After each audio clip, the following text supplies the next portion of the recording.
Mr. President, I stand before the world as a proud representative of the State of Israel and the Jewish people.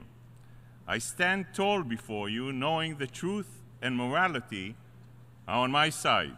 And yet, I stand here knowing that today, in this assembly, truth will be turned on its head and morality cast aside. The fact of the matter is that when members of the international community speak about the Israeli-Palestinian conflict, a fog descends to cloud all logic and all moral clarity. The result is realpolitik. It's not realpolitik, it's surrealpolitik. The world's unrelenting focus on the Israeli-Palestinian conflict is an injustice to tens of millions of victims of tyranny and terrorism in the Middle East. As we speak, Yazidis, Bahis, Kurds, Christians, and Muslims are being executed and expelled by radical extremists at the rate of 1,000 people per month. How many resolutions did you pass last week to address this crisis? And how many special sessions did you call for? The answer is 0. What does it say about the international concern for human life? Not much, but it speaks volumes about the hypocrisy of the international community. I stand before you to speak the truth. Of the 300 million Arabs in the Middle East and North Africa, less than 0.5% are truly free, and they are all citizens of Israel. Israeli Arabs are some of the most educated Arabs in the world. They are leading physicians and surgeons, and they are elected to our parliament, and they serve as judges in our Supreme Court. Millions of men and women in the Middle East would welcome these opportunities and freedoms.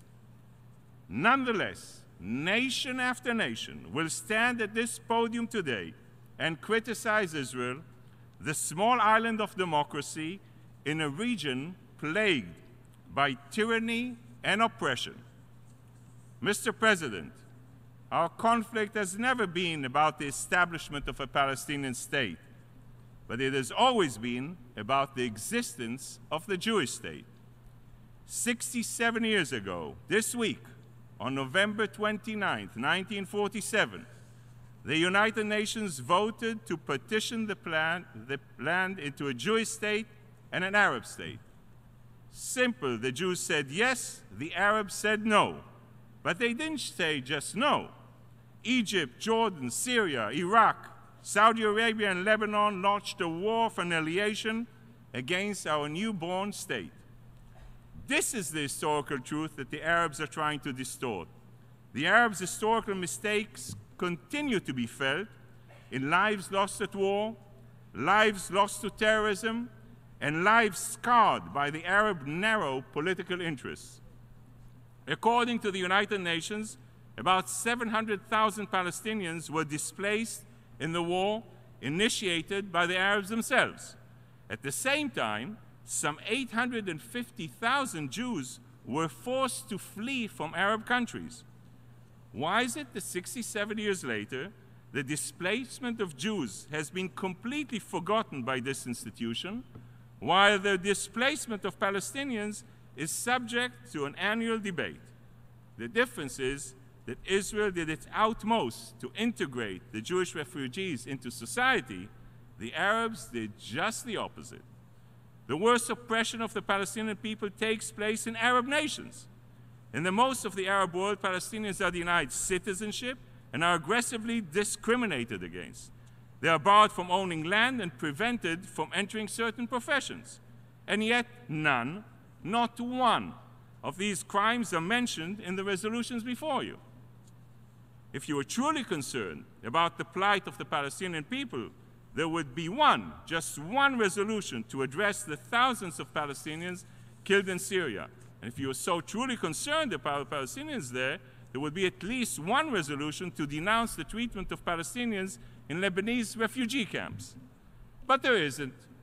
The reason is that today's debate is not about speaking for peace or speaking for the Palestinian people. It is about speaking against Israel. It is nothing but a hate and bashing festival against Israel. Mr. President, the European nations claim to stand for liberté, égalité, and fraternité, freedom, equality, and brotherhood.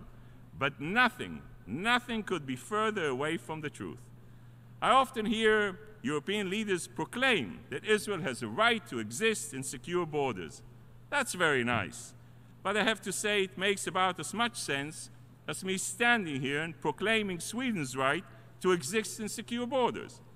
When it comes to matters of security, Israel learned the hard way that we cannot rely on others, certainly not on Europe. In 1973, on Yom Kippur, the holiest day of the Jewish calendar, the surrounding Arab nations launched an attack against Israel. In the hours before the war began, Golda Meir, our prime minister then, made the difficult decision not to launch a preemptive strike. The Israeli government understood that if we launched a preemptive strike, we would lose the support of the international community. As the Arab armies advanced on every front, the situation in Israel grew dire. Our casualty count was growing, and we were running dangerously low on weapons and ammunition. In this hour of need, President Nixon and Secretary of State Henry Kissinger agreed to send Galaxy planes loaded with tanks and ammunition to resupply our troops. The only problem was that the Galaxy planes needed to refuel en route to Israel. The Arab states were closing in on our very existence was threatened, and yet Europe was not even willing to let the planes refuel. The US stepped in once again and negotiated that the planes be allowed to refuel in the Azores. The government and the people of Israel will never forget that when our very existence was at stake, only one country came to our aid, the United States of America. Israel is tired of hollow promises for European leaders. The Jewish people have a long memory. We will never ever forget that you failed us in the 1940s, you failed us in 1973, and you're failing us again today. Every European Parliament that voted to prematurely and unilaterally recognize a Palestinian state is giving the Palestinians exactly what they want: statehood without peace.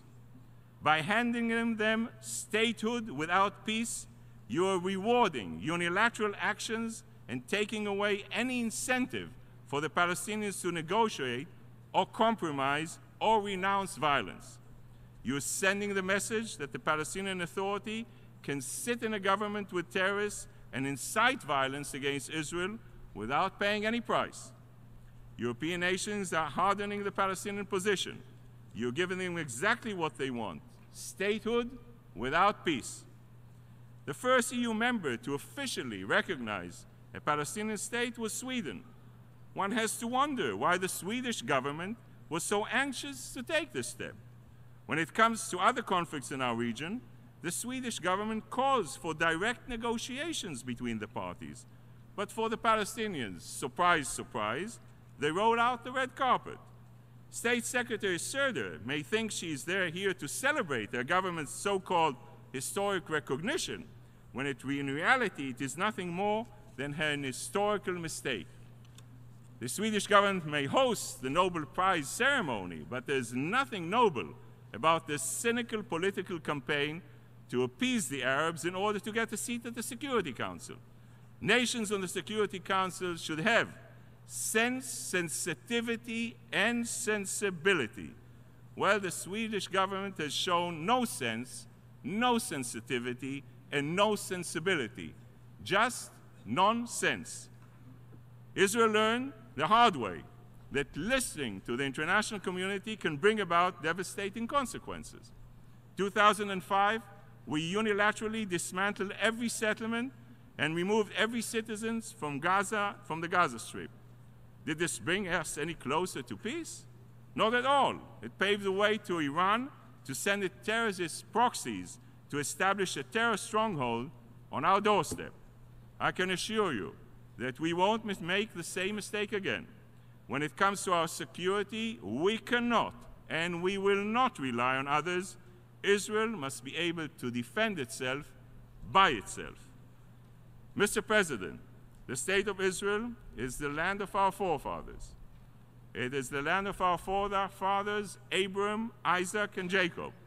It is the land where Moses led the Jewish people, where David built his palace, and where Solomon built the Jewish temple, and where Isaiah saw a vision of eternal peace.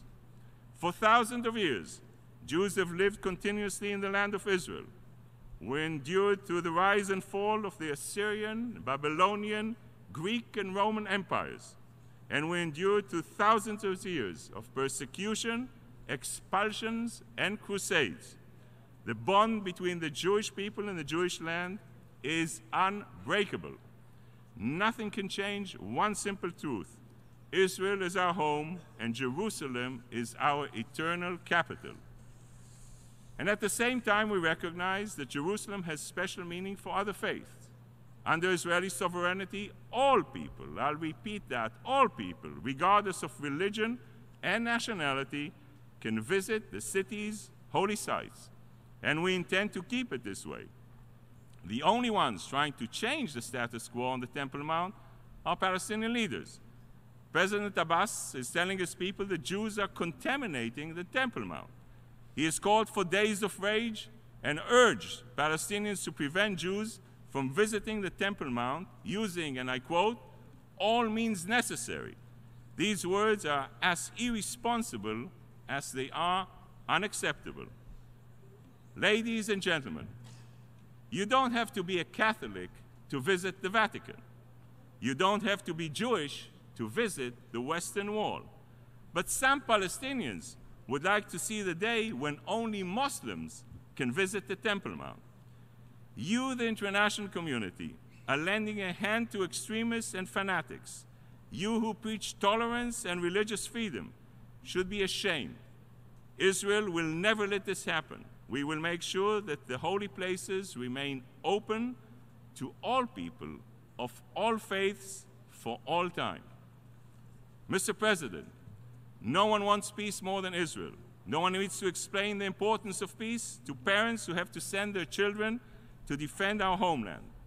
No one knows the stakes of success or failure better than we Israelis do. The people of Israel have shed too many tears and buried too many sons and daughters. We are ready for peace, but we are not naive. Israel's security is paramount. Only a strong and secure Israel can achieve a comprehensive peace. The past month should make it clear to anyone that Israel has immediate and pressing security needs. In recent weeks, Palestinian terrorists have shot and stabbed our citizens and twice driven their cars into crowds of pedestrians. Just a few days ago, terrorists armed with axes and a gun savagely attacked Jewish worshippers during morning prayers. We have reached the point when Israelis can't even find sanctuary from terrorism in the sanctuary of a synagogue. These attacks didn't emerge out of a vacuum. They are the results of years of indoctrination and incitement. A Jewish proverb teaches us, the instruments of both death and life are in the power of the tongue. As a Jewish and Israeli, I know with utter certainty that when our enemies say that they want to attack us, they really mean it. Hamas' genocidal charter calls for the destruction of Israel and the murders of Jews worldwide. For years, Hamas and other terrorist groups have sent suicide bombers into our cities, launched rockets into our towns, and sent terrorists to kidnap and murder our citizens. And what about the Palestinian Authority? It is leading a systematic campaign of incitement. In schools, children are being taught that Palestine will stretch from the Jordan River to the Mediterranean Sea. In mosques, religious leaders are spreading vicious libels, accusing Jews of destroying Muslim holy sites. In sports stadiums, teams are named after terrorists. And in newspapers, cartoons urge Palestinians to commit terror attacks against Israelis. Children in most parts of the world grow up watching cartoons of Mickey Mouse singing and dancing.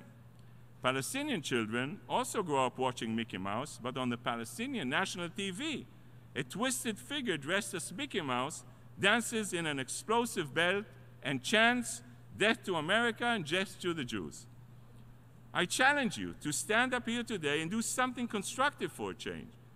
Publicly denounce the violence, denounce the incitement, and denounce the culture of hate.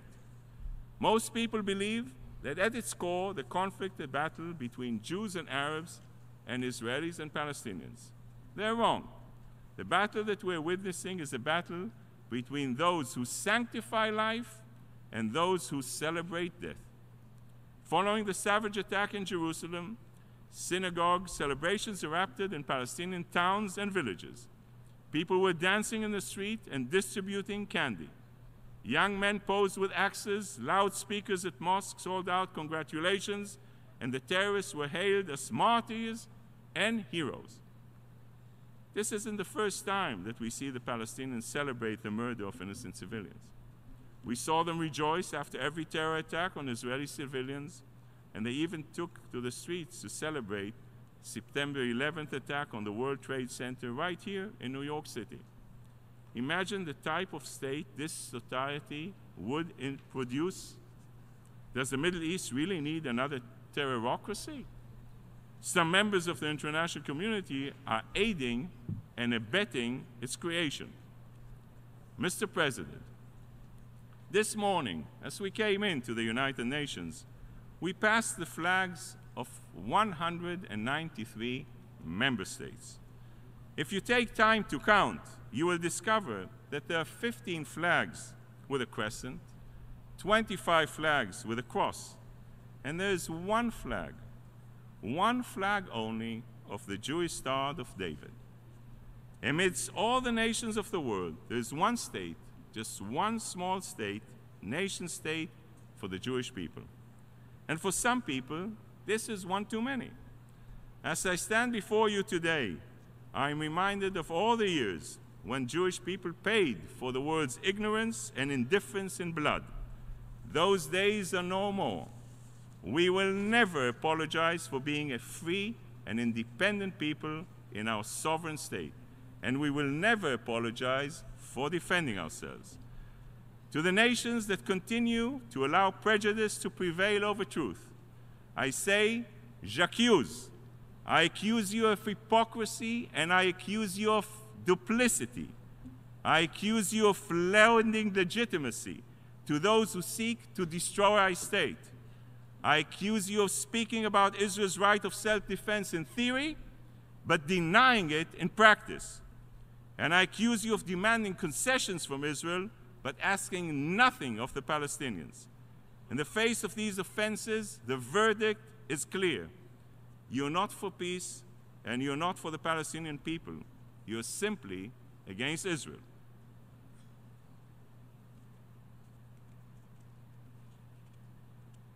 Members of the international community have a choice to make. You can recognize Israel as the nation state of the Jewish people, or permit the Palestinian leadership to deny our history without consequence. You can publicly proclaim that the so-called claim of return is a non-starter, or you can allow this claim to remain the major obstacle to any peace agreement.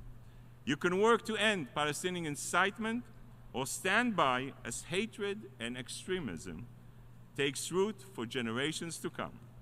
You can prematurely recognize the Palestinian state, or you can encourage the Palestinian Authority to break its pact with Hamas and return to direct negotiations. Ladies and gentlemen, the choice is yours. You can continue to steer the Palestinians off course or pave the way to a real and lasting peace. Thank you very much, Mr. President. I thank